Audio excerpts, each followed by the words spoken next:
Hi guys, we're here today with Jack Edwards, the creator of Aetherpunk28, a brand new skirmish game coming to your gaming table very soon. We've just got him here and we're going to just ask him a few questions about the game. He's going to run us through it. So to start us off, mate, what's your background in wargaming? Oh God, that's a big question. In war games, I think like a lot of people, I started off as a young lad, pressing my nose against the glass of my local games workshop, building toy soldiers on the kitchen table with my dad and my younger brother. Yeah. And that was the bug. That was where I got bit. And yeah, since then it's taken a bit of a weird turn. Because I used to be like very much Games Workshop only, but in the last couple of years, I've really sort of broadened my horizons and ventured into the sort of 28 community from like 28 Mag. I've played a lot of Turnip 28 and Acropolis 28 and Tonks, which are three of my favorite indie games at the moment. Yeah. Because I can't include Aetherpunk on that list. I feel that would be a bit naughty. It's one of your But yeah, favorites. yeah, it's my favorite that I've made, certainly. Yeah. But yeah, it's just sort of taking that creative onus back onto wargaming and getting, because I've always loved converting, and this is just that taken to the extreme. So it's grabbing all the stuff I find most interesting and crowbarring it in together. Yeah, that's sort of where I'm at wargaming wise. Yeah, I think that just about covers it, maybe. Hopefully. But yeah, because we just mentioned those games, they're all in the 28 community. They're all based around conversion and building the miniatures, fully converting it. So you have a lot of original stuff. And because it's a skirmish game, you've only got a couple of figures, so you can really put your time and effort into making them look really original and interesting and wacky and weird. Yeah, that's it. And I think because I've approached this from the lens of skirmish gaming, because each miniature can really be their own kind of character and have their own elements and style. You can role play them almost in certain ways. Like I definitely, when I used to play a lot of Kill Team, there were certain characters would just earn a reputation because it's like, well, this is the zealot, so obviously he's going to charge headlong at you, screaming every opportunity he has. Yeah. It's not the most tactically viable, but it kind of feels right in the circumstance. And Aetherpunk's kind of taking elements of that, whereas where it's all got to be converted. You can really make each character their own thing and kind of give them quirks and different elements that interest you almost. Which is very cool. I mean, you came over to my house and we basically played a game of Turnip and we played Aetherpunk as well. So you've shown me how to play the game. You've demoed it a couple of times. And so how did this sort of come about in your local scene? So tell us a bit about that background, like what's inspired you to create. Yeah. So many years ago at this point, I went to university to study creative writing and become a writer. And unfortunately, when 2020 hit and we were all told to retrain and do other things, I kind of ended up, the writing work dried up. So I had to, career-wise, go in a different direction. But the writing very much is something I enjoy. And that's where Aetherpunk's kind of started to shift more from just an idea and scribblings in a notebook to an actual playable game.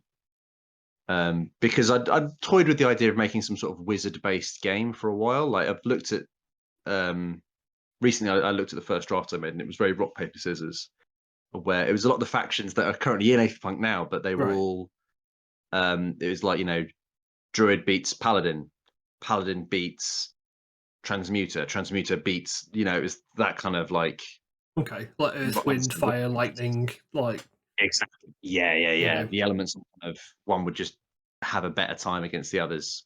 And obviously from playing lots of different games and chatting to people and thinking about the process a little bit more, it's become a better game. But originally this came from a narrative idea, because I love magic, I love wizards in pop culture, movies and books and such. So I wanted to have a game that was very magic centric. Because that's the interesting bit, Gandalf is hands down the coolest character in Lord of the Rings. Yeah, I would agree. Yeah, exactly. We So all love him. how how much cooler would that film be if, you know, every member of the Fellowship was another wizard, and some of them had like an AK-47 that shot magical bullets. It's a nice And that's blend as well, like where you've gone with it. So you've got the magic element, you've blended it with that grimy World War One scenario, and it's bringing that 28mm community aspect into it as well. So it's a very fun blend, because like when you think about from miniatures painting perspective, like magic, wizards, that kind of aspect, you're thinking bright colours, really, you know, interesting poppy combinations, lots of blues, reds, these sorts of things, and then you're pulling it all into the dirt and having a nice mixture of grim darkness within that. So quite excited to get kit bashing myself. There's a lot of cool opportunities there. When I originally started designing this there's a lot of art in the rulebook, which has come from a number of talented artists that I collaborated with to build it up. But the sort of briefing with it was I wanted it to be a sliding scale. So as much as it is like World War One grimy at one end and high fantasy magic at the other, like I want people to be able to build something anywhere along that scale that they feel happy with. If you're not like a super historical, you know, grime, blood, misery, you can like just slide that scale slightly towards the wizard end of it. You can keep the bright colors, you can keep the silliness, you can lean more into that side of it. But if you're like a historical person, you can make it all grimy and horrible and miserable if you like. But then those two factions, like if you lean far one way and one person leans the other way, you can still put both of those colleges on the table and they still look like they belong in the same universe. It's quite a nice scope that you've built there for it, opening up a lot of options for people. So very excited for that. So we're going to skip through the rule book. Obviously, this is now launched. It's now released. The links will be in the description of the video, so you can check him out. You can join him on Patreon. You can purchase his book or get it for free, and join the community as well. I'm going to put a link to his Discord as well in there, so you can get on all of those. But we're just going to transition quickly to another scene. And we're back. Here it is. It's a beautiful, beautiful book. It's a PDF download. I love this like leather-bound tome effect that you've applied to it. And it's just really good. And we move through. We're just going to have a little take through the book, guys, so you can check out. Jack's going to run you through some of the core mechanics of the game. So we'll get straight into it. So I've got the game open here. So like how do you play the game? It's got generate and allocate erudite, which is a big section of the game. It's a really big mechanic. The erudite is, I think, it's one of the more tactical aspects of the game, and kind of where I end up having a lot of fun. So with the setting, the idea is that magic is a finite resource, and a whole society of wizards have discovered this after becoming ridiculously dependent on it. So the game itself draws heavily on that idea that everyone's fighting over the scraps of what's left. So you have magic in the form of erudite charges, and at the start of the game you're given an amount based on the size of game you play. The recommended size for a game is 50 shillings, and you get 1 erudite charge for every 10 shillings in the game size. So you start with 5 erudite charges, which at the start of the game you have to allocate. So so the allocation process, you take it in turns based on whoever has initiative to give an erudite charge to one of your models, which improves their stats based on which faction they belong to. And you can do this as much as you like. You could spend all 5 of your charges in turn 1 if you felt so inclined. Which I'm sure some people would. Some people would. I've seen it happen, like especially teaching people the game for the first time. They're like, "Wow, all this magic! This is great!" And they just splurge it everywhere. It's like it's a very finite resource, and that really plays through the game for sure. Because you generate 1 each turn, and you start with 5, so you effectively get 6 at the start of turn 1. But that's used to power your guys. That's also used to cast spells. It can also be used to counter spells that are currently going on as well. So one of the big things we'll move on to in relation to the magic is that wizards are the only ones that can generate erudite. They're the only ones that can cast spells, and they're the ones who can unbind spells as well. So step one is deciding how much you're going to spend to buff your troops, and how much of it you're going to keep back to either save for later turns or to use to cast spells. So that's where the game initially kicks off, that tactical decision making of resource allocation and that sort of thing. And then after that, you get into the bit where you smash your toys together and cackle at each other and have fun. We've got an order-based system as well. So from what we've played, it's an alternating activation game. So you've got your the allocation of the resource, and then you've got your initiative roll off. So there's like the initiative passing back into of who's doing what with their erudite, followed by that then initiative, and then you're getting into issuing orders. So it's single miniature activation. It is, yeah. And each model can do can follow out 2 orders, which are from a fairly standardized list. I think every game and its mum uses the majority of these. Like move, which is just move your model, however much their movement is. You can shoot at people. You can punch somebody who's within an inch of you. You can charge towards somebody. There's hunkered down, which is one of my personal favorites, because I think it just feels very Aetherpunk. Where you can, as one of their actions, you can have a model throw itself on the floor and just duck and cover. Yeah, that was used a lot in our game. It's just so good. Like you combine that with the cover as well. It's really, you've got to properly dig somebody out. Yes, so you really get that kind of trencher feel. So your hunker down improves their defense, but obviously there's also the casting spells and the unbinding spells in those orders as well. But you can do them in any combination. You can do them multiple times. If you want to do a double move or you want to do a double shoot, that's absolutely fine. Yeah, there's no limit. You can only do one combat action. So you got 2 actions, and you could go combat, or charge combat, or move, or shoot somebody and then charge, which is awesome. And to do that, you've got a very unique stat system as well. So just scroll down to the bit where you're showing how they do all these things. And this is the biggest, most unique point of the game so far. Yeah, so the game uses a polyhedral dice system. So a lot of games will use D6s or D10s or whatever. Aetherpunk bounces the dice up and down rather than bouncing up the numbers of stats up and down. So in Aetherpunk, you're always trying to roll a 6, and the dice you get to do that with changes based on whichever model you're using. So, for example, a slogger, they have a ranged skill of D8, which means anytime they're shooting, you roll a D8, and if you get a 6+, that's a success. Yeah. So when you get empowered, based on whichever faction you are, some of your stats will be bumped up a dice. So again, that same slogger, if they're an evoker, as an example, it bumps their range skill up to a D10 instead. So it makes it slightly more likely. I think it's like 12 to 13% probability increase per dice size, but you're always aiming for that 6. So I think that takes some of the sort of number crunching out of the game. It simplifies it. Yeah. And it gets to use your vast dice collection that us gamers all have. Yeah, exactly. Being a terrible dice goblin, I saw this as an opportunity to play with all my shiny math rocks. So when he rocked up at mine, he had like this case with like 4 slots either side with a different coloured type dice, very neatly and beautifully allocated. It was like, this is perfect.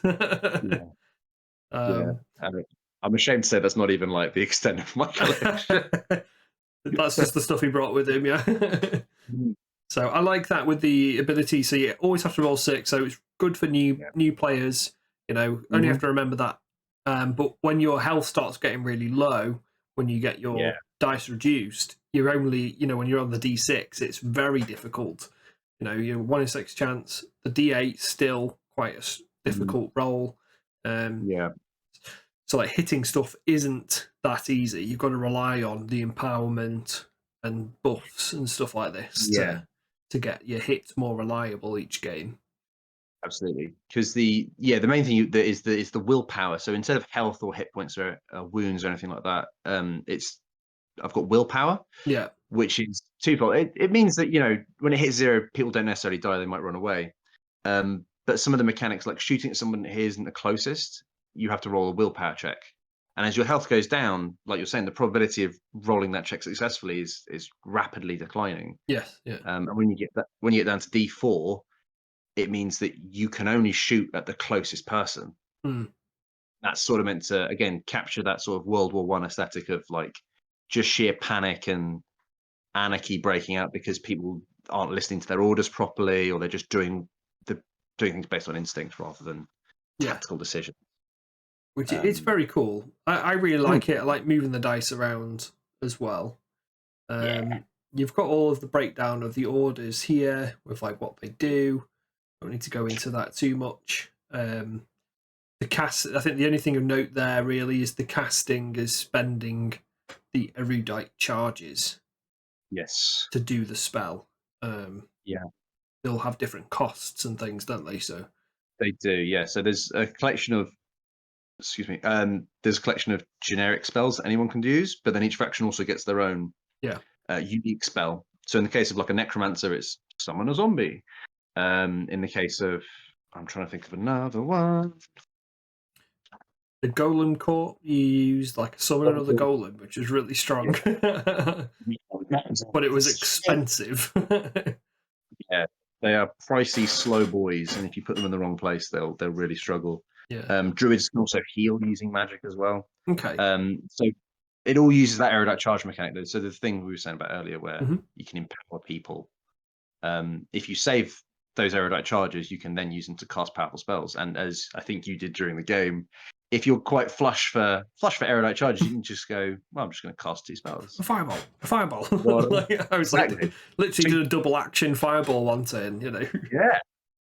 And it's terrifying to be on the receiving end of that. That was very powerful. Oh, God, yeah. But yeah, your defense dice were very hot. You also used the surges very well, which is the next bit down here. I think surges definitely need a big mention because it's an interesting thing that you can do during your opponent's turn. Yes. So anytime you're attacked, whether that be in melee or you get shot at, you can do a surge. A surge is a reaction. And there are 2 different kinds of surge. There's a handy little chart at the back of the rulebook as well, in case people are struggling with the idea. But so when you get attacked, you can declare to you're either going to do an active surge or a passive surge. Now, every model has a passive surge. They have a reaction that they can do no matter what after they've been attacked,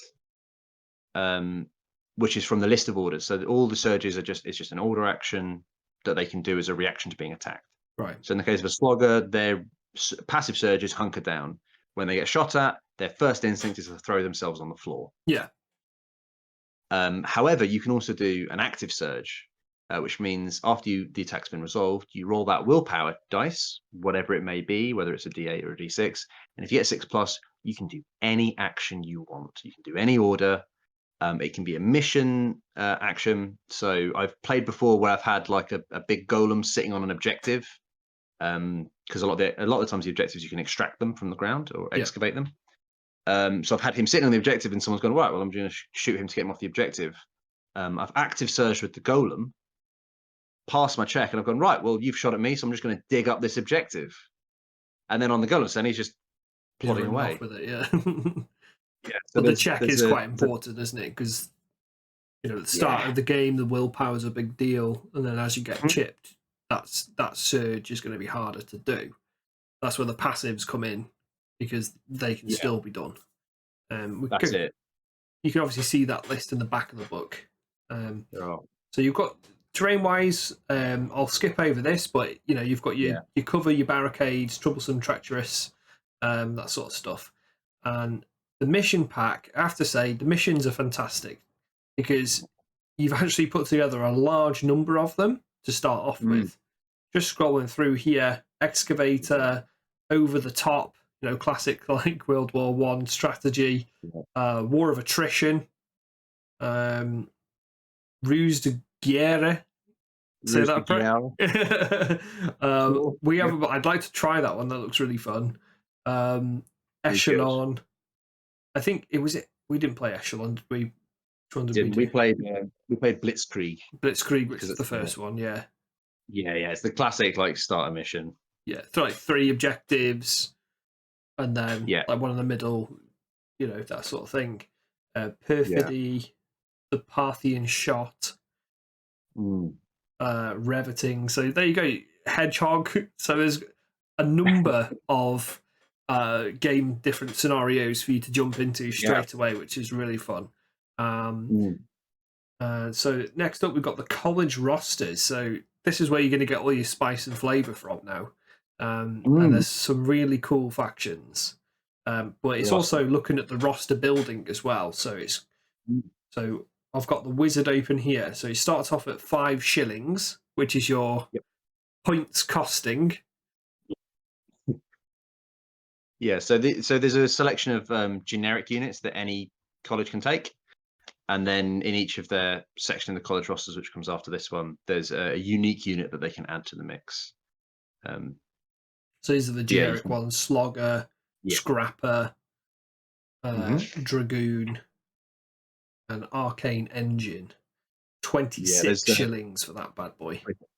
It's a big lad, but as people will see during the game, like they pull their weight. Yeah.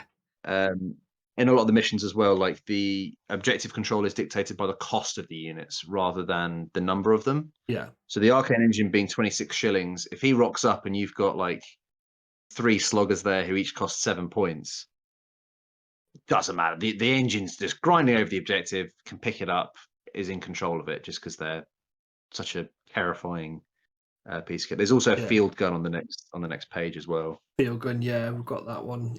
And like there's quite a few options as well to pick from. I'm just scrolling back up, and you've got, for example, on the wizard, you've given quite a few nice options where you've got stat increases, so martial training, marksmanship, hard as nails, the familiar, which was quite a cute one. You put some familiars on my guys, didn't you? I did. Give your wizard a claymore, and a mount and stuff. So there's quite a lot of customization options just there, and I imagine a lot more to come. But that's not just for the wizard. Your slogger's got weapon options, your scrappers have got weapon options. So as a Warhammer Fantasy fan, I like to meticulously go through my lists and plan it out perfectly and how I want to build it. And with wizard being quite versatile, because you have to have a wizard in your warband. That's the head of your college. Yeah.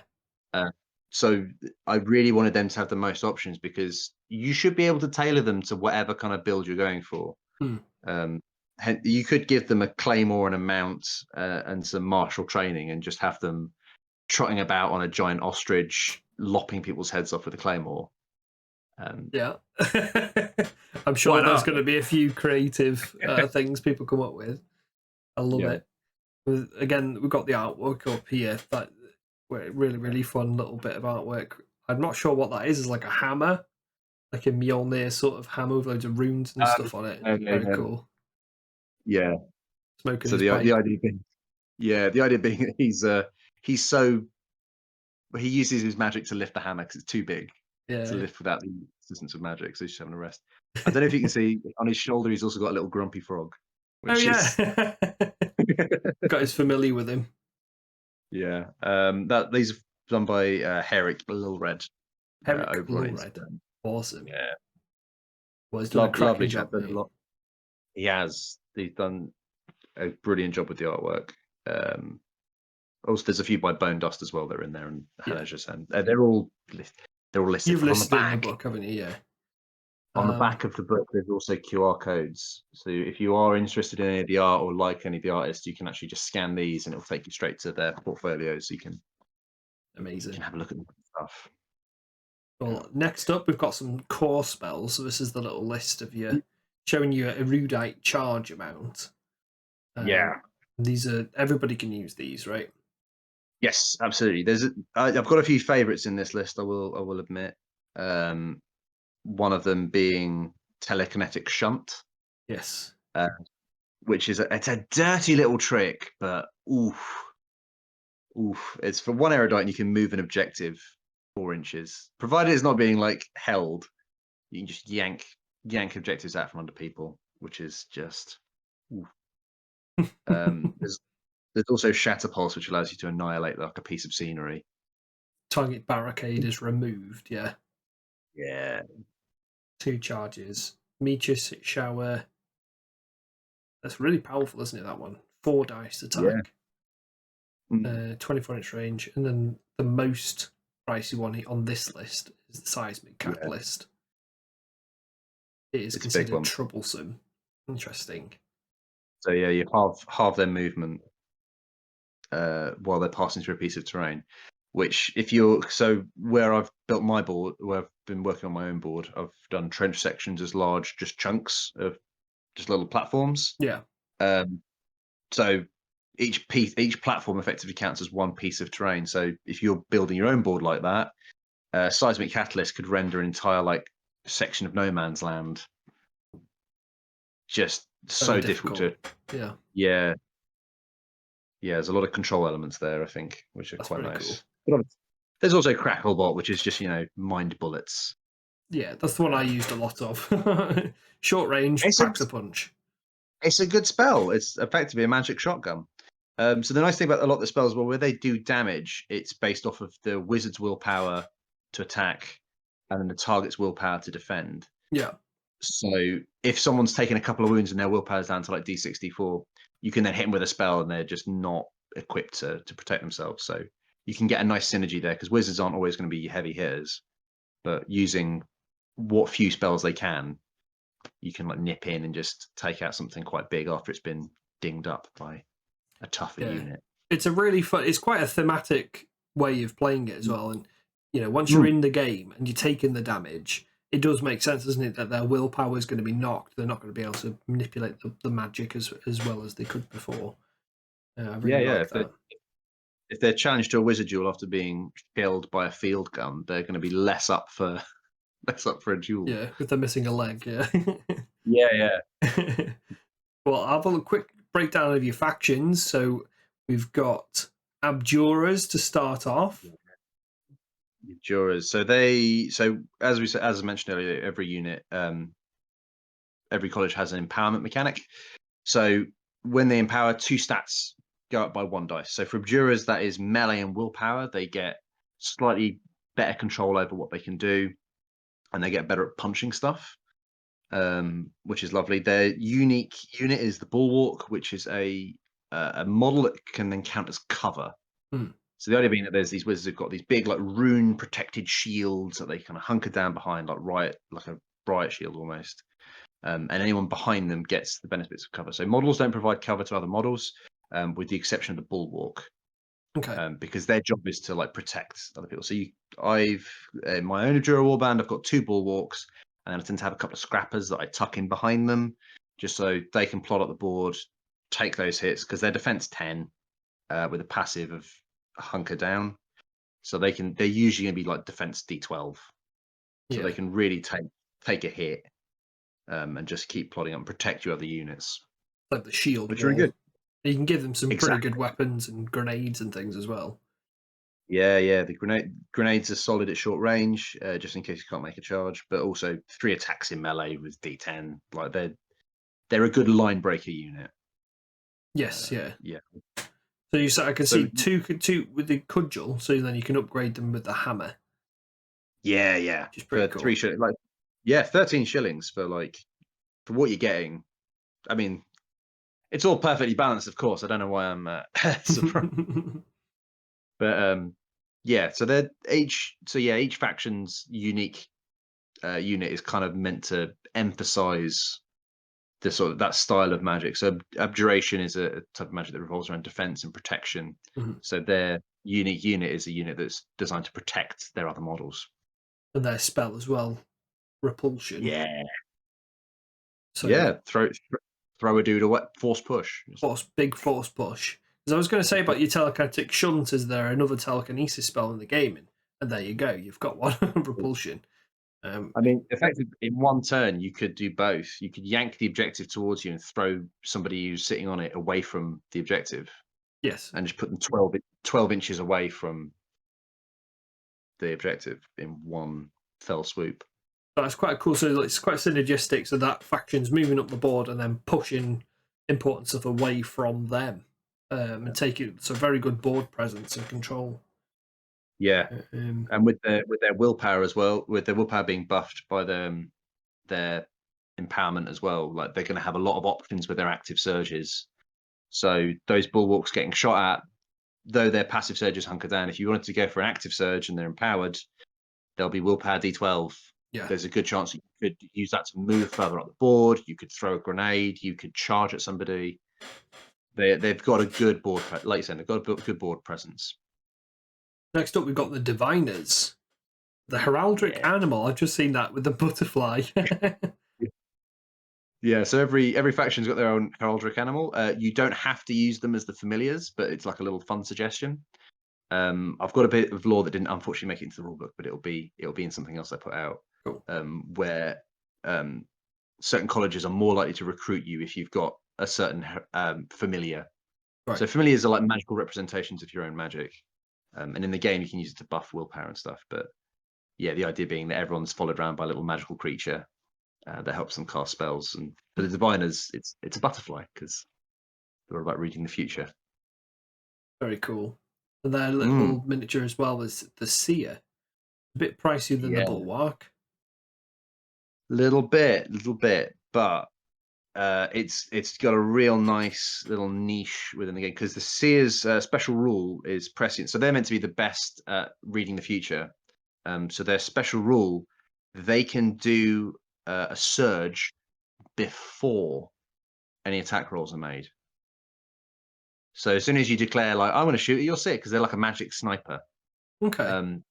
So the idea being lore-wise that they know where their target's meant to be before they get there, sort of like prearranged. But then if you target them, they can make a reaction before you act. So it's a bit of a weird one, but like you can get some real synergy out of that. Mainly because if you did like an active surge, and say moved, you could react to them shooting at you by running into cover and not being shot at. Okay. And they've got some cool weapons as well. Like long rifles, arquebus, the dazzle jar. Yeah. Just a jar of magical fireflies they throw in someone's face. To just like a flashbang. Yeah. Yeah, exactly. Yeah. Yeah. Yeah, they've got some fun stuff. They've also got piercing rounds, which are a one-use item that reduce enemy toughness. So if there's something if there's something you're concerned about, you give your Seer a piercing round and just set them to work. That's awesome. Just to quickly go through some of the other ones. I mean, you guys can all see if you get the download the rules yourselves. Well, we've got the Druids, and I'm quite gravitating towards the Druid, to be honest. I've got some ideas. They're good. You got the Feral Familiars, which are like a bigger, chunkier, melee item. Yeah, they're high movement as well. The movement 10, 3 attacks, D10 hitting on D10s, with the option to also upgrade to an Alpha Beast for 1 shilling, which just increases their willpower that little bit more. The only downside is they have to always charge towards the nearest unit. They don't have the luxury of other units where they can pick. Okay. Uncaged, So That's the name of the rule. Uncaged Fury was the name of the rule. Yes. Very cool. Yes, it is. They also have a healing spell as well. Their unique spell is to heal somebody at the cost of 2 erudite. Okay, permanently increases their willpower by 1. This may not take the unit above its starting willpower. Oh, yeah, that's going to be very useful. And 2 erudite charges is quite a spicy amount there. You're going to have to really pick what goes where, but it could make the difference. Oh, absolutely, yeah. And their empowerment also improves their movement and melee. So like getting those feral familiars in there and getting a wizard with maybe a mount or something just so they can keep pace, casting regenerate on them, or even like using scrappers and sloggers just to really harry the enemy as it moves up. This is the one that I played was the Evokers. with the heraldic rabbit as the heraldic animal as the rabbit. Yes. So they were more of an aggressive glass cannon force with the ranged and melee.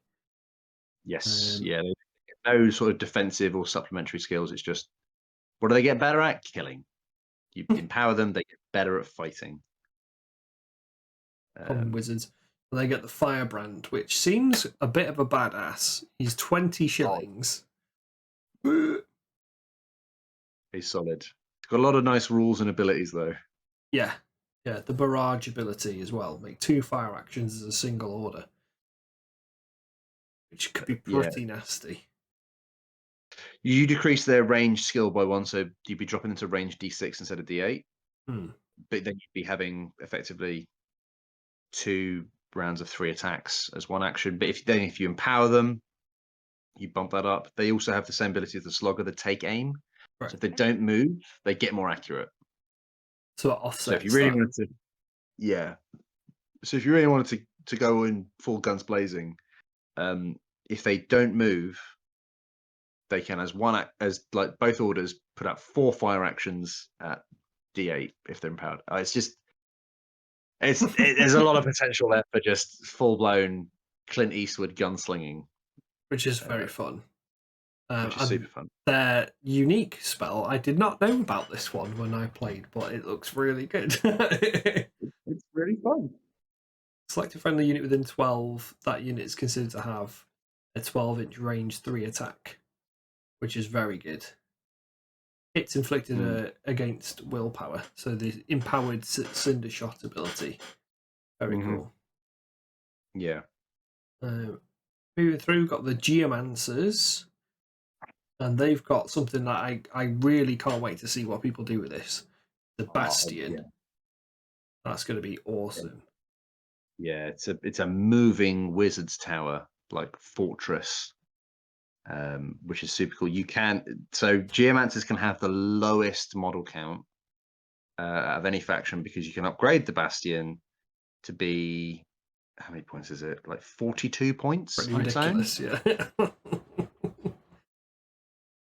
It's got a lot of special rules and a lot of abilities, but it's also just an absolute unit. Yeah, got a lot of firepower as well. Passive fire surge is fire. So is that the one that you can shoot back if it gets shot at? Yeah. So anytime it's shot at, it can shoot. Well, once per round as a reaction, it can just shoot back, and you don't need to make any sort of check for that. Awesome. That's its passive surge. Yeah. And with, I mean, you can read through the rules. It's a pretty spicy model. Like, I'm looking forward to see if someone. That's going to be awesome. Yeah. Upgrading it to that. I really want to do a 2 model list at some point with these, just to see how much fun it is. Is 50 points like the go-to amount then for the game? It is, yeah. It's this sort. It's not what the game's been balanced around. You can play smaller shilling values if you like. I've given an example later in the book, in one of the appendixes, where I'm like, hey, here's a starting game that you could try out. Yeah.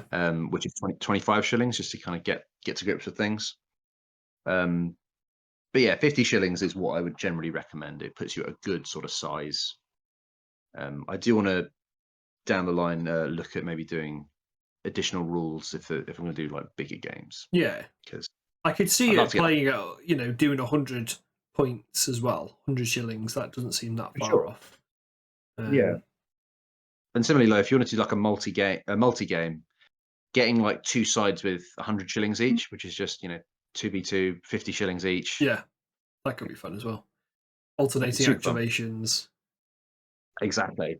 There'd be so much magic flying around as well. It'd be just pretty spicy. We've got the Golem Corp up next. I've played against these in my game, and they're very, very tough. And they can summon another one. So this is possibly the most expensive spell in the game, right? Yes, I think it is the most expensive spell in the game. 6 charges, and you get to summon a free golem. So you can pretty much see most people using that every game, because it's so good. Yeah. And there's some nice options with that as well, like because the thing you summon can act later in the turn as well, so you can properly like overwhelm as and when you need to, but they're only movement 4. So if you put them in the wrong place, yeah, they're lumbering giants. They are indeed. So you need to empower them as well. So that's a very hungry list, isn't it, for erudite charges? It is, yeah. And one of the things I didn't mention earlier with the list building, if you are under 50 shillings, or if you're under the amount you're playing to, you for every 2 points you're on, or for every 2 shillings you're under, you get an extra erudite charge in your starting pool. Yeah. So Golem Core, I tend to have them slightly under 50, just to get a couple of extra charges at the start, just so I can empower somebody and have the option of summoning that golem just straight off the bat. Yeah, that's a good option.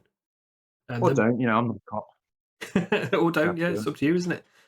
Mechanists as well. I do quite like the sound and the look and the feel of the Mechanist force. They've got the Steam Titan, and these guys look pretty fun. Battle Titan. Yeah. Massive hissing, clanking, walking tank, effectively. They do explode as well, which is great fun.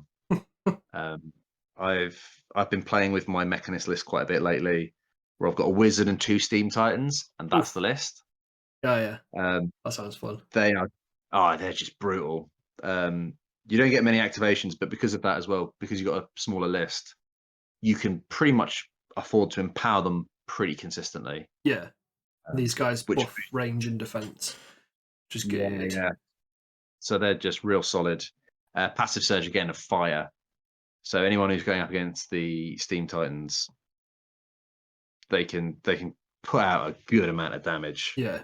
Be ready. You're gonna have to shut them down in melee by the looks of it. oh god! And considering that the Mechanist's unique spell is enhance as well, which is you can choose either ranged or melee skill of a model, and that's awesome. You can get those Steam Titans up to a pretty tasty D12 +1, meaning that rather than 6s, you're succeeding on 5s, D12s. I really like the sound of that one. That's, again, if it's a 2 or a 3 or a 4 model list, it's very easy to access this game and just put time and effort in creating something. And that's going to be a lot of fun, like with a Steam monstrosity. Last one here, we've got Necromancers, and there's Paladins as well. Necromancers speak for themselves, Pretty much, yeah. They summon zombies. Yeah. And they're generally, that's their unique spell is summon zombies. Their unique unit is a zombie. Yeah. It's what everyone wants. I think they've already become, on the Discord, they seem to be the most popular already. Everyone's going like, here's my Necromancer list. Here's my Necromancers. It's like 4 shillings as well. So you can field a lot of these. Dirt cheap. Well, quite weak as well. Looking at it there, they've only got D6 willpower. Yeah, they're taking 2 hits before they pop. You can empower them to make them real tough. It busts their defense to a D8, but their passive surges move. So if you fire at them or don't kill them, they're closing that gap. Yeah. That does sound very fun as well. So you've got again, you've got 2 completely different, kind of the Horde faction, and then but you don't necessarily have to build it as Horde. You could go, I'm going to have an arcane engine, and then because that's a general item. Yeah, there's one in the list of units later where I've got all the pictures of ones people have painted. Heather Wheeler has done a very lovely pumpkin spider arcane engine for her necromancers. Amazing. Is that in the bottom section? Is it? It's in the appendix. It's one of the it's on the same page as the cube. Here we go. There's some scrappers. So there's like a pumpkin creature. Yeah. So that's one of the. And then on the next page, you've got the big terrifying cube, which is an arcane engine, because the only prerequisite for the arcane engine is it's just meant to be some sort of unknowable, strange, magical artifact. But then there's a spider pumpkin tank. That's fantastic. Super cool. Yes, I love that. Yeah, which is designed for necromancers. So, having played against her list, it's all very no zombies in the starting roster, but then it's just plinking them down as the game goes on. Yeah. So you're dealing with a tank, and then gradually there's just zombies just pushing up creeping the board in, towards you as yeah. well. Which is very thematic again, because like there's like the necromancers lifting Absolutely. the dead up, and there's a lot of them knocking about in this sort of scenario. So there you go, guys. I mean, last of the two to cover with the paladins and the stormcallers. The stormcallers look very interesting as well. Paladins, at first, when I first saw this, I was like, oh, I wouldn't mind doing like a paladin force, but you spoiled for choice, honestly. Like, you really are. I mean, you could as well effectively like bin off all the faction exclusive units, just build with the generics that your sloggers, your scrappers, dragoons, arcane engine, and field gun. Just build with those, and then you can switch between factions as and when you like. Just try everything out. Yeah. I think a lot of people do that in Turnip as well. So they'll build a theme, and then they'll go, okay, I'll build this custom model to fit this as well. Exactly. Definitely see that happening for this. Well, that's amazing. It is a very fun game, guys. Like, get yourself this game, download it. Chuck Jack some a little cheeky tip to keep him going, because he's put a lot of work into this. He's been playtesting it, and there's a little demo bit at the back as well, showing you with like a little pre-made list. And here's the quick reference as well. Yeah. Declare type, resolve, surge, yes or no, passive or active, continue to turn and execute. So it's like a nice little flow chart. Honestly, it's not complicated. You can get straight into it. It's a fun game to just pick up and play. And you've got your little roster sheet at the end there to print off. Yeah. And like you were saying, if you want to use these QR codes, I really like this, that you've taped them to the back of the book. You've got Bone Dust, Herrick, Lilrad, Hannah Gleason, is it? Gleason? Gisen, I believe, or Gysen. Gysen. I'm not sure. I've only ever seen it written down. I'm so sorry, Hannah, if you see this. That's awesome, guys. So, stay tuned for more Aetherpunk, because you're going to be adding stuff to this game a lot. It's your baby. So get on the Patreon, getting into his Discord, support the game, and we'll be doing some more games as well. So stay tuned for that.